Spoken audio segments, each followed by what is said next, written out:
Hai Sobat Sehat semuanya, saya Dr. Tirta Wijaya. Di channel ini kita akan bahas berbagai masalah seputar kesehatan, dan pada kesempatan kali ini kita akan membahas mengenai Polycystic Ovarian Syndrome atau yang sering disingkat sebagai PCOS. Kalau kita lihat dari kata-katanya, PCOS ini bukanlah merupakan penyakit. Polycystic Ovarian Syndrome, poly itu artinya banyak. Seperti pada kata poliklinik artinya banyak klinik, politeknik artinya banyak teknik, poliandri artinya banyak suami, poligini artinya banyak istri. Poli itu banyak. Yang banyak apanya? Sistik, sis, atau bahasa Indonesianya itu kista. Yaitu kantong tertutup dalam tubuh yang normalnya nggak ada, yang berisi cairan. Ovarin atau ovarium, atau dalam bahasa Indonesianya itu indung telur, itu adalah struktur di tubuh perempuan yang merupakan bagian dari sistem reproduksi yang mengandung banyak sel telur. Perempuan normal itu lahirnya dengan 2 indung telur ya, di kanan dan di kiri. Sedangkan sindrom itu artinya sekumpulan dari gejala atau keluhan. Jadi, Polycystic Ovarian Syndrome itu artinya sekumpulan gejala atau keluhan yang terjadi pada mereka yang memiliki banyak kista di indung telurnya. Bukan penyakit ya, gejala.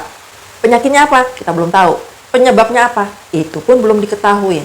Tapi yang kita tahu bahwa PCOS ini lebih sering dikeluhkan terjadi pada mereka yang memiliki riwayat keluarga menderita diabetes tipe 2. Nah, kondisi ini bukanlah hal yang langka. Diperkirakan sekitar 13-15% perempuan usia reproduktif itu mengalami PCOS. Dan sekitar 70% dari mereka yang menderita PCOS ini tidak terdiagnosa. Jadi ya sebenarnya sering ya. Makanya banyak juga sobat sehat kita yang menanyakan tentang PCOS ini. Umumnya yang tanya itu adalah sobat sehat kita yang sedang program hamil alias para pejuang garis 2. Nah, kalau sobat sehat ada pertanyaan seputar kesehatan semacam ini, yang nggak harus PCOS juga sih, yang lainnya pokoknya terkait dengan kesehatan, boleh langsung ditanyain, ketik aja di komen, nanti kita akan bahas di video-video berikutnya. Tapi please nanyanya jangan konsul ya, tanya yang sifatnya umum aja. Kalau konsul itu harus dilakukan secara personal dengan dokternya. Ini adalah disclaimer saya. Oke. Kita kembali ke bahasannya ya. Apa aja sih gejala dari PCOS? Ternyata banyak sekali macam-macam. Dan dari perempuan yang satu dengan perempuan yang lain, itu bisa lain-lain gejalanya, keluhannya. Bahkan pada satu perempuan yang sama pun, dengan berjalannya waktu, keluhannya bisa berubah. Gejala yang sering menyebabkan pasien PCOS berobat ke dokter itu adalah infertilitas, susah untuk hamil. Jadi, diperkirakan sekitar 75% dari kasus perempuan yang infertil itu ya karena PCOS ini. Dan umumnya terjadinya karena tidak mengalami ovulasi dalam jangka panjang. Gejala lain yang terkait dengan infertilitas itu adalah mens yang tidak teratur. Tapi macam-macam ya. Ada yang tidak teraturnya itu berupa mensnya jadi jarang-jarang. Itu oligomenore. Atau malah berhenti sama sekali. Atau amenore. Ini yang sering. Kalau yang mensnya jadi lebih sering atau polymenore itu lebih sedikit ya. Kebanyakan ya yang karena jarang-jarang atau enggak mens.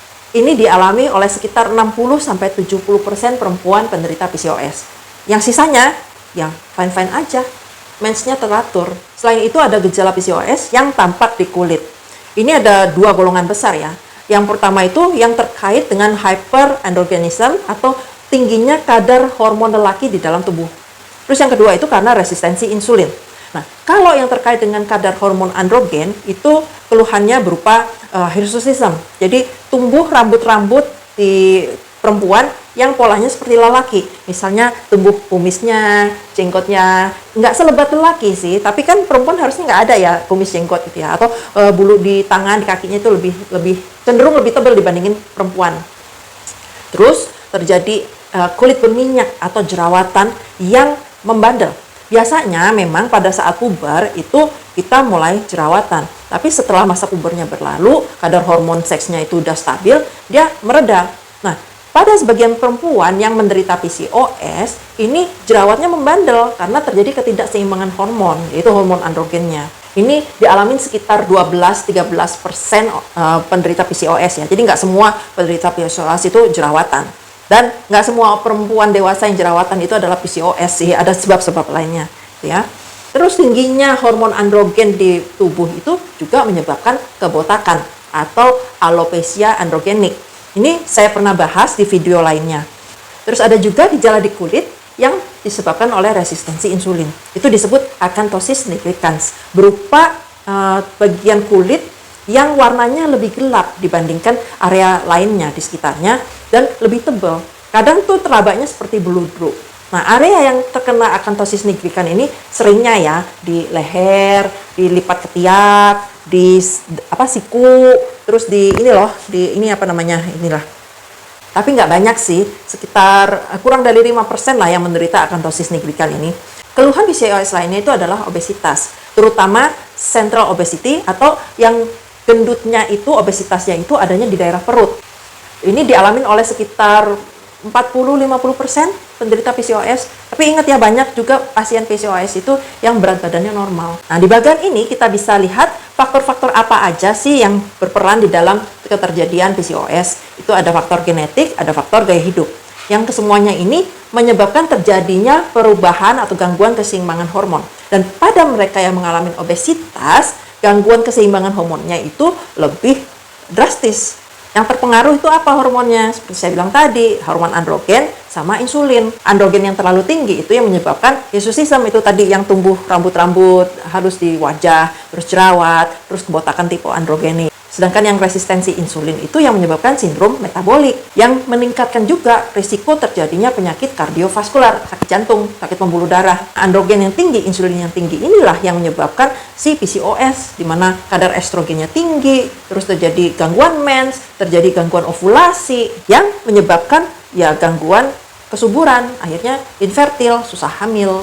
Selain yang sudah saya sebutkan tadi, yang perlu kita ingat juga, kita manusia itu kan makhluk sosial ya. Kalau kita badannya besar, susah hamil, jerawatan, berjambang, itu kadang perempuan menderita depresi, kurang percaya diri, cemas. Kalau si PCOS-nya ini didiemin gitu aja, itu nanti bisa berkepanjangan jadi obesitasnya terus menerus ya, makin lama makin berat ya. Dan obesitas ini dikaitkan dengan banyak sekali penyakit. Terus kalau resistensi insulinnya didiemin aja gitu-gitu, nanti jadi diabetes tipe 2 beneran. Yang tadinya masih ada insulinnya, makin lama makin hancur itu pankreasnya. Yang namanya diabetes itu merusak saraf, merusak pembuluh darah. Jadinya kalau pembuluh darahnya rusak gimana? Ya, sistem sirkulasi kita yang terganggu, terjadi penyakit pembuluh darah, penyakit jantung. Perempuan yang menderita PCOS itu lebih tinggi risikonya terkena penyakit kardiovaskular. Apalagi kalau mereka itu merokok, terus punya hipertensi, punya riwayat dalam keluarga penderita penyakit kardiovaskular, atau menderita sleep apnea. Itu ada videonya, jadi yang tidurnya ngorok terus sampai terhenti-henti nafasnya. Sobat sehat bisa nonton sendiri videonya. Dan dyslipidemia, atau ya kalau istilah awamnya itu kolesterol tinggi ya. Selain itu, perempuan dengan PCOS lebih tinggi risikonya terkena kanker endometrium atau kanker pada lapisan bagian dalam dari rahim. Itu risikonya 3 kali lipat dibandingkan mereka yang tidak menderita PCOS. Penderita PCOS juga bisa jadi depresi, mengalami kecemasan, rasa tidak percaya diri. Ini bisa karena kondisi tubuhnya yang gemuk, jerawatan, botak, berjambang gitu ya. Bisa juga karena pengaruh dari ketidakseimbangan hormonnya. Meskipun PCOS per se nggak menyebabkan kematian, tapi hal-hal lain-lainnya ini, yang penyakit jantungnya, yang diabetesnya, yang kecemasan, depresinya ini, itu yang bisa menimbulkan kematian. Orang kalau depresi bisa berujung bunuh diri loh. Jadi jangan dianggap enteng PCOS. Jangan mentang-mentang, saya mau child free, saya nggak pengen punya anak. Nggak usah lah, nggak apa-apa PCOS. Ya nggak gitu juga. Tetap perlu ditanganin dengan baik.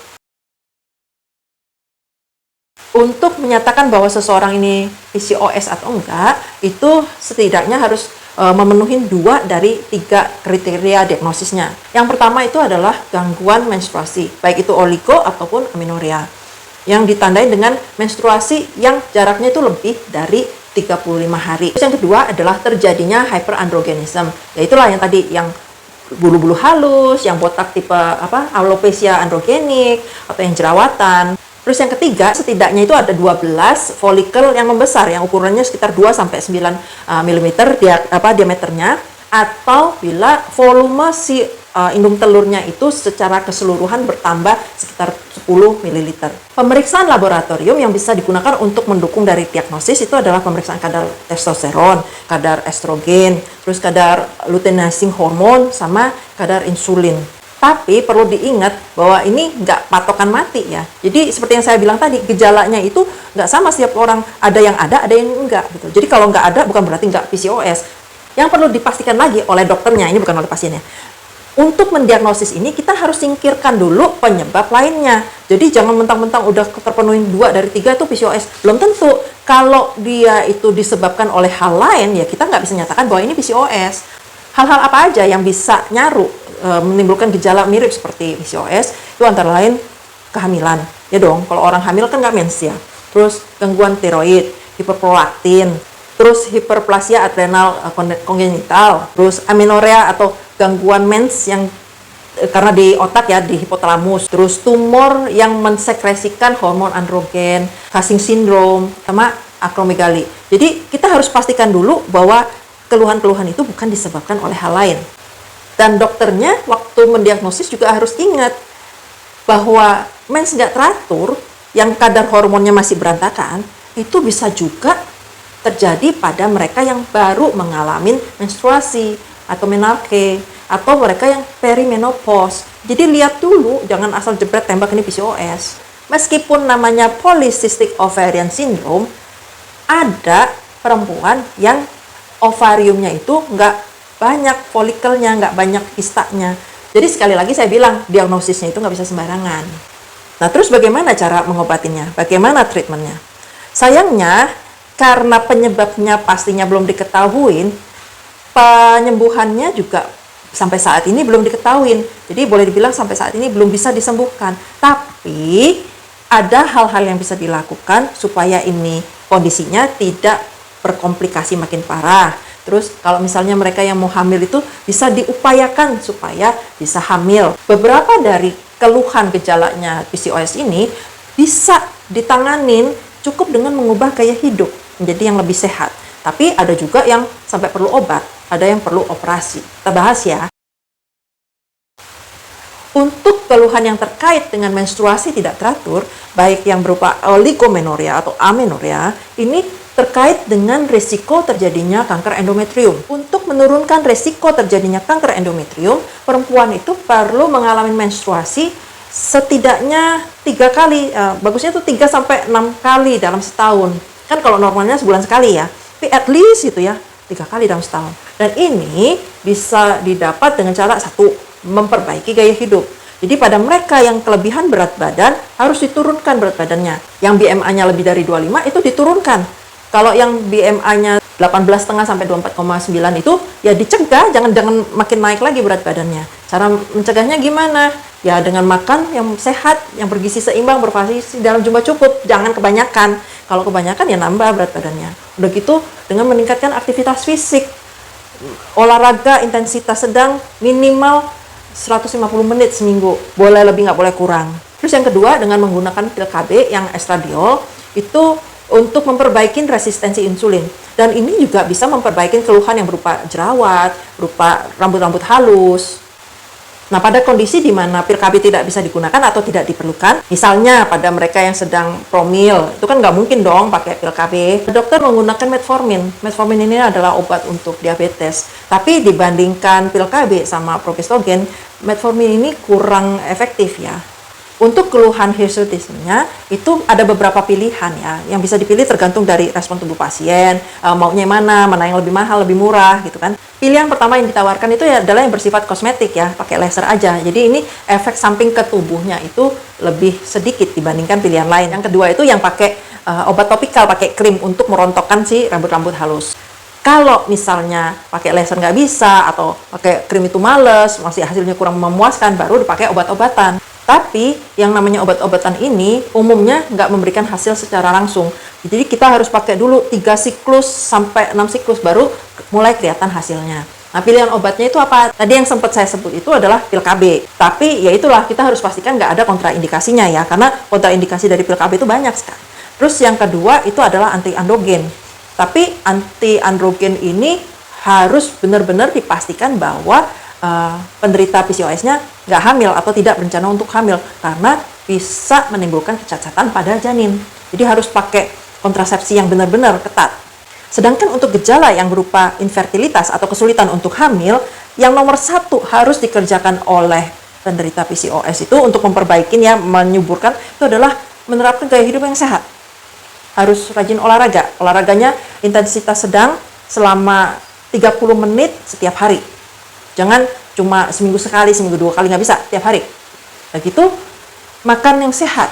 Makanan sehat bergizi seimbang, bervariasi dalam jumlah cukup, sama istirahat yang cukup.